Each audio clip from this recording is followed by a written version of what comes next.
In this week's lecture, we'll be examining the issues of sexualities in contemporary Korea, ranging from the relationship between family and sexuality, commodified sexuality, to the issues of sexual minorities.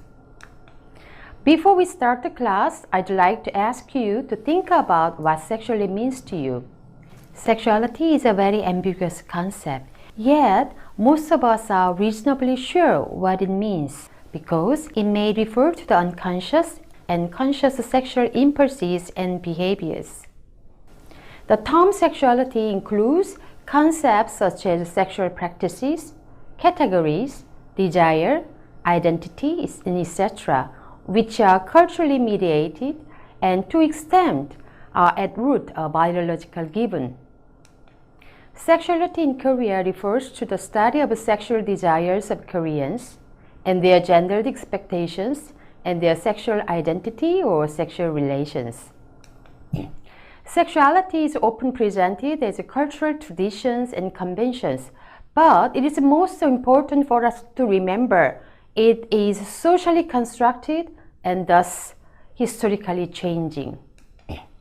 This class will examine sexuality as the interface between the social context and personal experience to find out how the social factors such as gender, class, and sexual orientations shape the experiences of Korean people. The topic of sexuality is still a very uncomfortable one to talk about in Korea. Becoming sexual subject is a problem of individual volition. Also, it is a problem related to family, population, economy, and cultural perception and religion in Korea. First, we'll examine traditional gender hierarchies and attitudes toward sexuality in relation to family formation. Traditional Korean society has valorized women's chastity as women's virtues for long years. Patriarchal marriage system can only be maintained by women's chastity, and so it is imperative that women be controlled, not be given sexual freedom. Women are expected to remain sexually pure before marriage or were thought to have little or no sexual desires by nature. Good women are limited to have sexual relations only with their husbands for the purpose of procreation and responding to husbands' demands.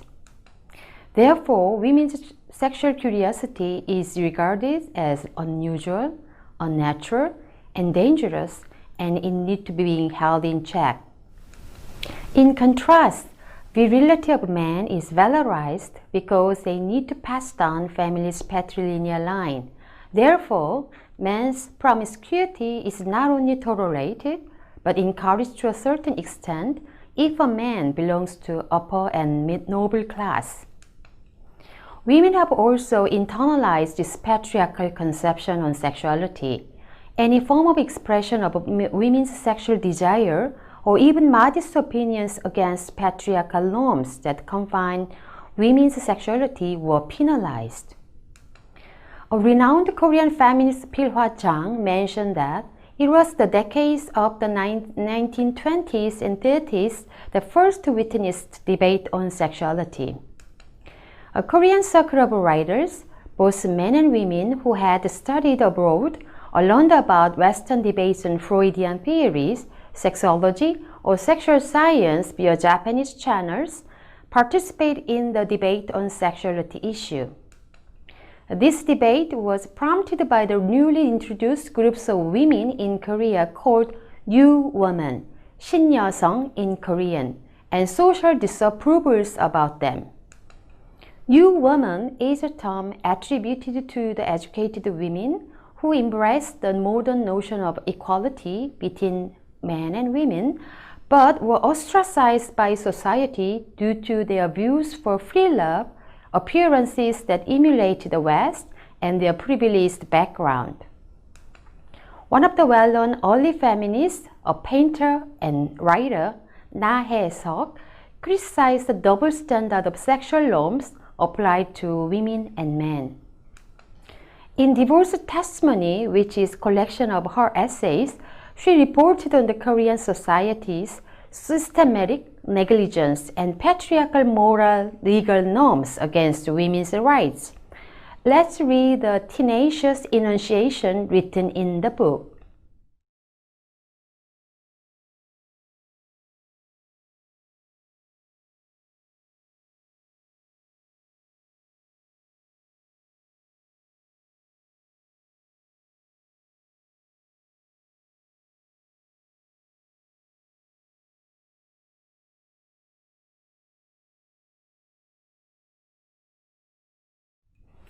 Na-hae-seok was criticized by her society, but she made one of the most influential figures in early Korean feminism. The double standard in sexual norms still lingers in Korea. Nevertheless, both men and women are now promoting more active, positive, and pleasurable aspects of sexuality. For all its irony, the expression of sexy is now considered a compliment in the contemporary Korea. As we have studied in previous lectures, beauty industry in Korea changed how social identity is constructed. Young women live under increasing pressure to look attractive and sexy. Is this a sign of women's liberation or sexual freedom, or another form of sexual oppression? What do you think? For those of you who are interested in the topic we just discussed, please refer to these materials for more information.